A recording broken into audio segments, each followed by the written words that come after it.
Welcome to the Krusty Fox and Season 3, Episode 2 of Sex and the Shitty. This week we're getting to grips with a tumescent mess of an episode entitled Politically Erect, so expect a stiff dose of this. That's so judgmental. Miranda, you are judgmental. Why don't you put it to good use? Okay, fine. This. There's a person here who'd like to meet you.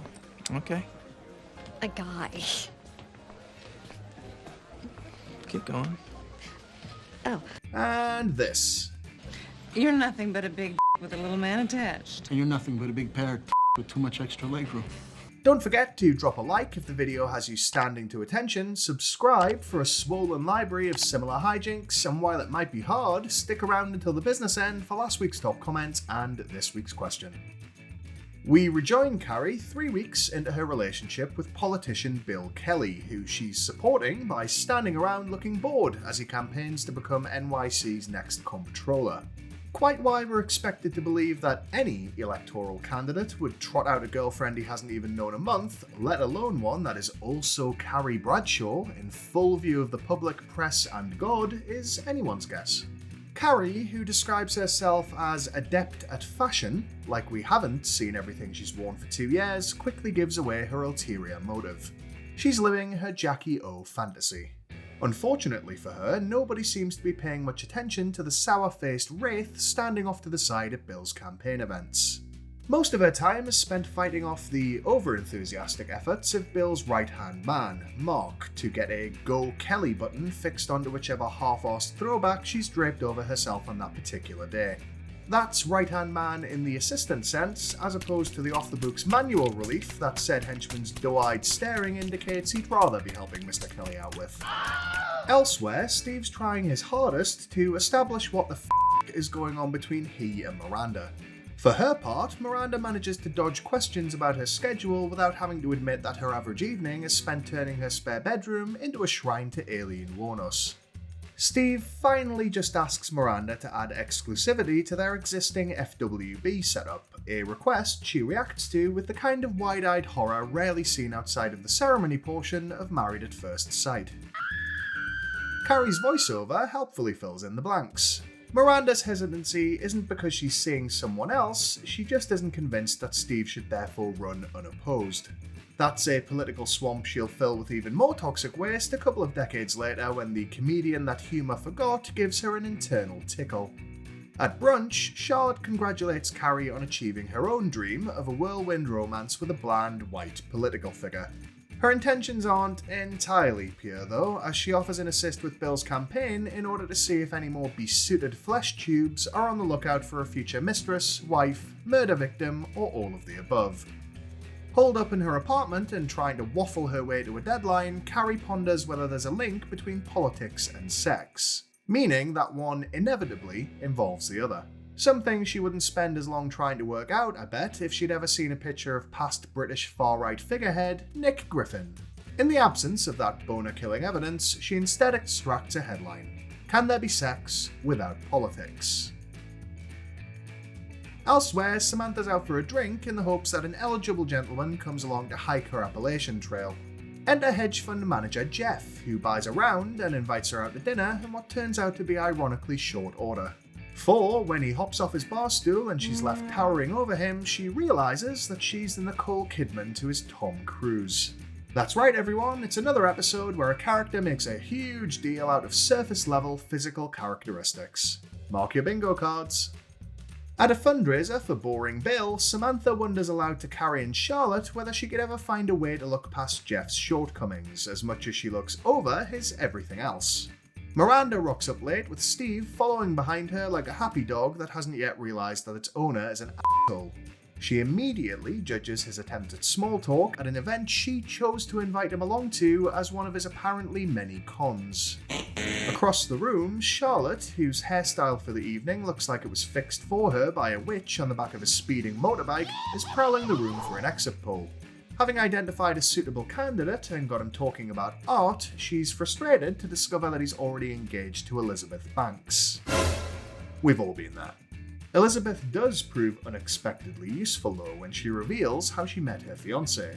At a party where each single woman brings an equally single man they're no longer interested in.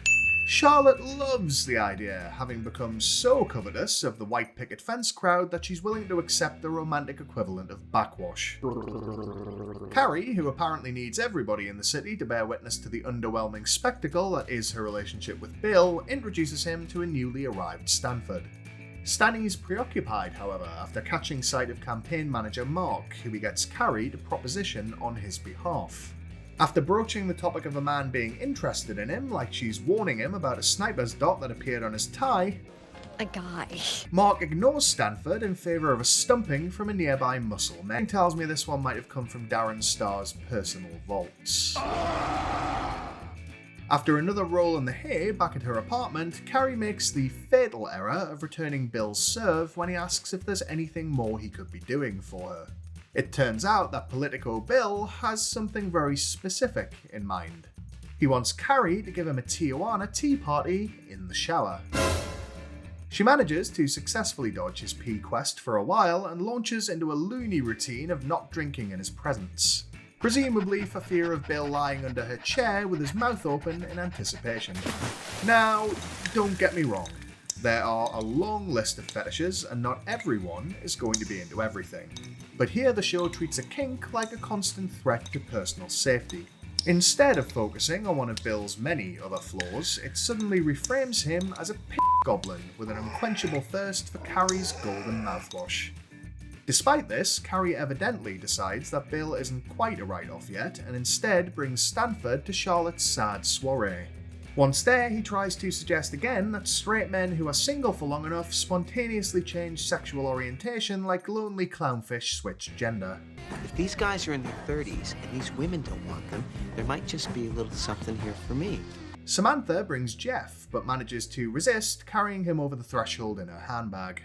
When he catches wise to the party's true purpose, he defiantly promises her, and then actually delivers, an unforgettable evening of diminutively doing the It turns into a 2-week fling when Sam is swayed by his sense of humour about his size and his apparently disproportionately whopping wang. Hey, somebody get me a booster chair. As is to be expected, the show treats like community service the concept that, shock horror, people aren't defined by only their most obvious characteristic.